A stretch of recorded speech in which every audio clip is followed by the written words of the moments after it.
Of education in countering terrorism. अगर आप इन शब्दों के साथ गूगल सर्च करें तो आपको वर्ल्ड के लगभग हर इंटरनेशनल इंस्टीट्यूट्स के आर्टिकल मिल जाएंगे जो ये बताते हैं कि कैसे शिक्षा से आतंकवाद रोका जा सकता है। लेकिन क्या फैक्ट्स के ग्राउंड पर हम कह सकते हैं कि शिक्षा से आतंकवाद रोका जा सकता है और मुस्लिम युवा लैक ऑफ एजुकेशन की वजह से आतंकी बनते हैं? नमस्कार, मैं हूं शताक्षी और आप देख रहे हैं दी पैम्फलेट।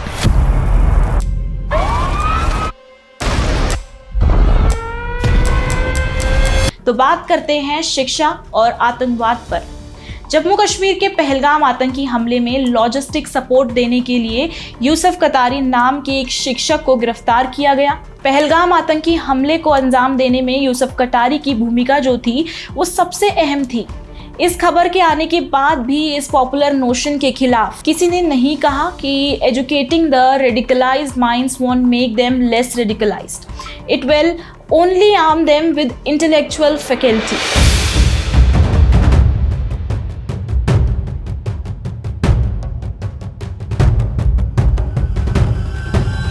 जो इतनी सी बात नहीं समझते, वो स्वीकार करना नहीं चाहते, उनके लिए क्या कहा जा सकता है? बेसबब बात करने की जरूरत क्या है? ये सब गधे हैं, बताने की जरूरत क्या है? एक धारणा फैलाई गई है कि आतंकवादी अशिक्षित, अनपढ़ और बेरोजगार लोग बनते हैं। हालांकि इसको फैक्ट से एस्टैब्लिश नहीं किया जा सकता, लेकिन फिर भी ऐसी धारणा इसलिए बनाई गई है कि जब आतंकवाद की बात हो तो हम किसी विचारधारा को, किसी मजहब को, किसी व्यक्ति को और किसी व्यवस्था को दोष ना देकर स्टेट और सोसाइटी को दोष दें। इससे फायदे ये होते हैं कि किसी को आतंकवादी बनाने का क्रेडिट भी उसी समाज को दे दिया जाता है जो उसी आतंकवाद से पीड़ित है।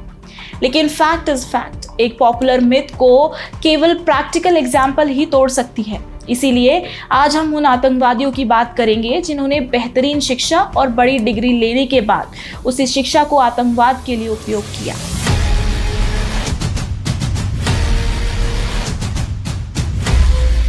इन आतंकियों ने कलम और किताब का रास्ता छोड़कर आतंक और हिंसा का रास्ता नहीं चुना, बल्कि आतंकी काम को और पुख्ता करने के लिए कलम और किताब को भी हथियार बना डाला। आइए एक एक करके जानते हैं। वैसे तो इस मिथ को तोड़ने के लिए एक ही नाम काफी है, अल-कायदा आतंकवादी संगठन का founder Osama bin Laden. The US government has committed acts that are extremely unjust, hideous and criminal through its support of the Israeli occupation of Palestine. जिसने किंग अब्दुल अजीज यूनिवर्सिटी जेदा से सिविल इंजीनियरिंग और business administration की पढ़ाई की और जिसके पास अपने पिता की कंस्ट्रक्शन एम्पायर से अर्जित अकूत संपत्ति थी। लेकिन उसने क्या किया? 1988 में उसने अल-कायदा की नींव रखी, जिसका मकसद था देश दुनिया भर में आतंकवाद फैलाना। उसामा बिन लादेन का सबसे बड़ा आतंकी हमला आप सब जानते ही हैं। 11 सितंबर 2001 को लादेन के निर्देशन में न्यूयॉर्क के वर्ल्ड ट्रेड सेंटर में सबसे बड़ा आतंकी हमला हुआ। ट्विन टावर जमींदोज हो गया। लादेन गरीबी का मारा हुआ नहीं था, अशिक्षित नहीं था, उसके पास आतंकी बनने के अलावा और कोई विकल्प नहीं हो ऐसा भी नहीं था। फिर भी लादेन ने ट्विन टावर में हमला करवाया क्योंकि उसे वो करना था, क्योंकि आतंकवाद विचार और आतंकवाद का जहर शिक्षा एवं संपन्नता से खत्म नहीं होता। 9/11 आतंकवादी हमले में लगभग 3000 निर्दोष लोगों की जान चली गई और अमेरिका की सिक्योरिटी इकोनॉमी और ग्लोबल सिक्योरिटी पर काफ़ी गहरा असर देखने को मिला था। उसके अलावा भी अल-कायदा ने कई देशों में आम नागरिकों को निशाना बनाते हुए कई हमले किए। 2011 में पाकिस्तान के एबटाबाद में अमेरिकी कमांडोज ने गुप्त ऑपरेशन में उसामा बिन लादेन को मार गिराया।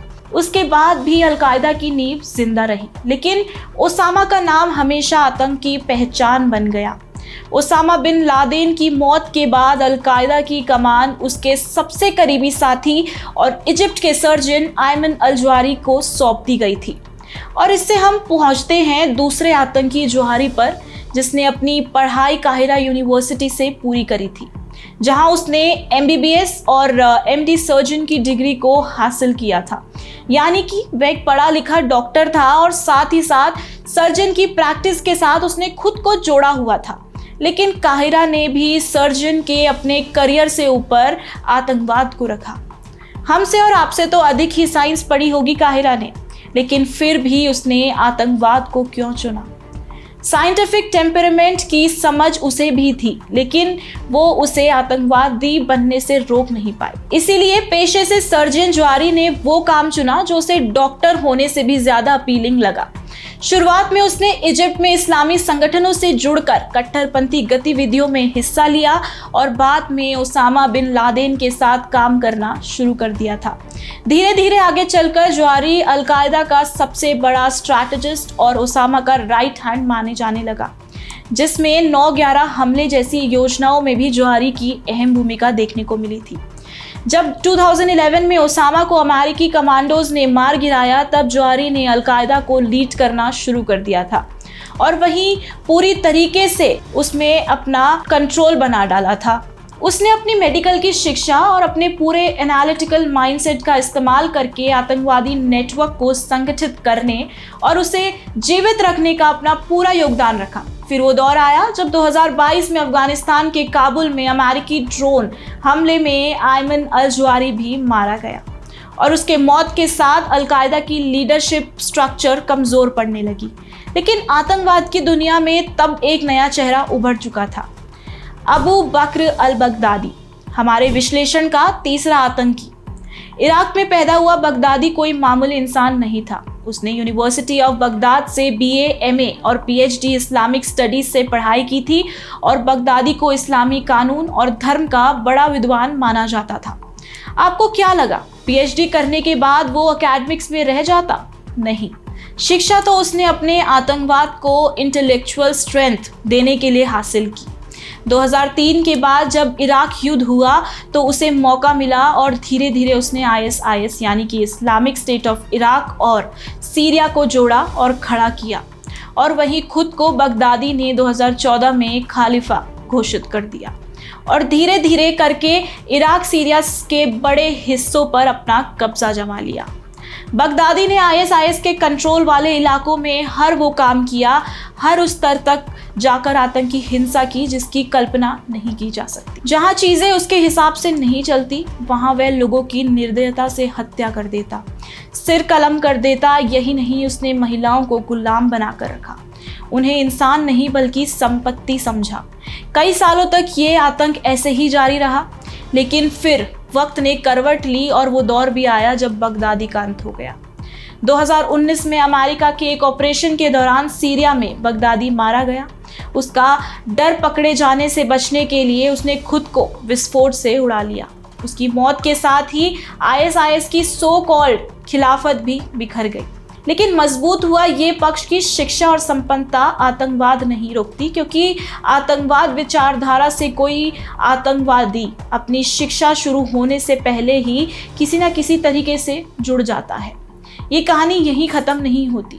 वैसे तो गिनवाने को बहुत नाम है, लेकिन इस वीडियो के लिए चौथा आतंकी है 11 सितंबर 2001 के ट्विन टावर हमले के मास्टरमाइंड मोहम्मद अत्ता। वही मोहम्मद अत्ता जिसने वर्ल्ड ट्रेड सेंटर का नॉर्थ टावर उड़ाने वाला प्लान को हाईजैक किया। उसने कायरो यूनिवर्सिटी से आर्किटेक्चर की पढ़ाई की थी और बाद में जर्मनी जाकर हैम्बर्ग यूनिवर्सिटी से अर्बन प्लानिंग में PhD पूरी की। यानी पढ़ाई, डिग्री और दिमाग सब कुछ उसके पास था। हाईजैक और सुसाइड अटैक के पहले वो एक कंस्ट्रक्शन इंजीनियरिंग का काम करता था। उसकी शिक्षा, नौकरी और आय सब अच्छी थी, लेकिन 9/11 हमले का रिंग लीडर कहलाने वाला मोहम्मद अत्ता जिस विचार को मानता था, उसका अंत शिक्षा से नहीं होता है। 9/11 को ये घटना ग्लोबल लेवल पर सबसे डिवास्टेटिंग टेररिस्ट एक्शन माना गया और लादेन मोहम्मद अत्ता के अलावा 9/11 को अंजाम देने वाला आतंकी खालिद शेख मोहम्मद भी था। खालिद शेख मोहम्मद ने पढ़ाई की थी north Carolina A&T state university USA से, जहां से उसने मैकेनिकल इंजीनियरिंग की डिग्री हासिल की थी। अब आप सोचिए, एक इंजीनियर जिसके पास टेक्निकल स्किल्स थी, जिसने मशीनों और टेक्नोलॉजी का गहरा ज्ञान हासिल किया था, उसने उसका यूज़ आतंकवाद के लिए किया। तो कैसे इस बात को माना जा सकता है कि शिक्षा से आतंकवाद को ख़त्म किया जा सकता है? बल्कि ग्लोबल एग्जाम्पल्स बताते हैं कि शिक्षा से ये आतंकी खुद को और अडैप्ट और एडवांस बनाते रहे हैं। खालिद शेख ने ही 9/11 की पूरी ब्लूप्रिंट तैयार की, कैसे विमान हाईजैक किया जाए, कैसे उन्हें हथियार की तरह इस्तेमाल किया जाए और किस तरह टेक्निकल ट्रेनिंग दी जाए। ये सारी डिटेल प्लानिंग खालिद शेख मोहम्मद ने की थी। उसकी इंजीनियरिंग बैकग्राउंड ने उसे वह क्षमता दी कि वह इतनी जटिल योजना को तकनीकी तौर पर संभव बना सके।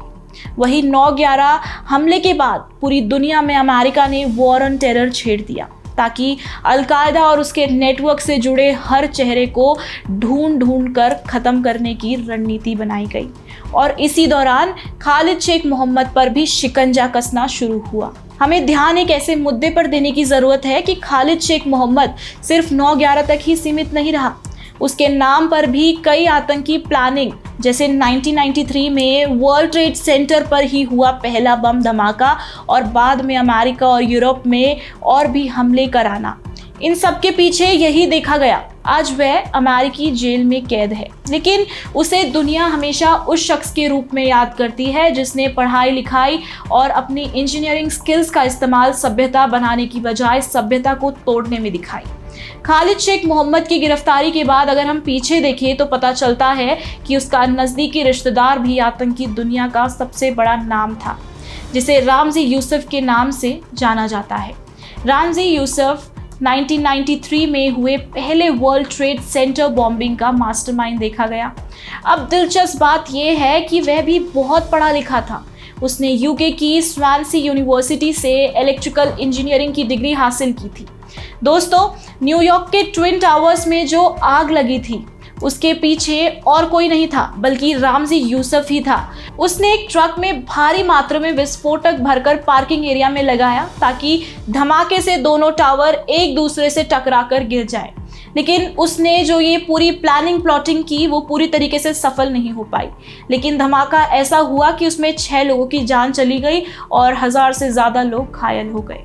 ये घटना अमेरिका के लिए एक बड़ा झटका थी, क्योंकि इससे साफ हो गया कि आतंकवादी अब सीधे अमेरिकी धरती पर वार कर सकते हैं। बाद में रामजी यूसुफ को भी पकड़ लिया गया और उसे उम्र कैद की सजा सुनाई गई। आज वही अमेरिकी जेल में बंद है। कई बार सरकारों को ये लगता है कि अगर हम आतंकी सोच रखने वाले समाज को पढ़ा दे तो आतंकवाद का खतरा टल जाएगा, जो ऐसी नीतियों को भी डिफाई किया जा चुका है। मैं बात कर रही हूँ अनवर अल-अवलाकी की, जिसने अमेरिका के कोलोराडो स्टेट यूनिवर्सिटी से सिविल इंजीनियरिंग पूरी करने के बाद सैन डिएगो स्टेट यूनिवर्सिटी से एमए इन एजुकेशन पूरा किया और यहाँ तक कि जॉर्ज वॉशिंगटन यूनिवर्सिटी से पीएचडी कोर्स वर्क तक की डिग्री हासिल की। पता है अवलाकी ने अपने प्रीमियर एजुकेशन का उपयोग किस काम में किया? उसने अपनी शिक्षा को ऑनलाइन जिहादी भाषण फैलाने के लिए यूटिलाइज किया। इंटरनेट, ऑडियो, वीडियो, लेक्चर्स और सोशल मीडिया के जरिए वह हज़ारों युवाओं तक पहुंचा और धीरे धीरे उसे इंटरनेट जनरेशन का सबसे बड़ा कट्टरपंथी आइडियोलॉग कहा जाने लगा। यानी ओसामा और जोहरी जहां बंदूक से आतंक फैलाते थे, वहीं अवलाकी ने इंटरनेट को हथियार बना लिया था। अनवर अल-अवलाकी ने लंबे समय तक अमेरिका में रहकर अपने कट्टरपंथी विचार फैलाए और अन्य देशों में लोग न सिर्फ अमेरिका बल्कि पूरी दुनिया के युवाओं को अपने आतंकवाद विचारों से प्रभावित करने की कोशिश की और न जाने कितने लोग इसकी साजिश का शिकार बने। लेकिन उसकी एक्टिविटीज़ अमेरिकी खुफिया एजेंसियों की नज़रें उसके ऊपर पूरे तरीके से थी।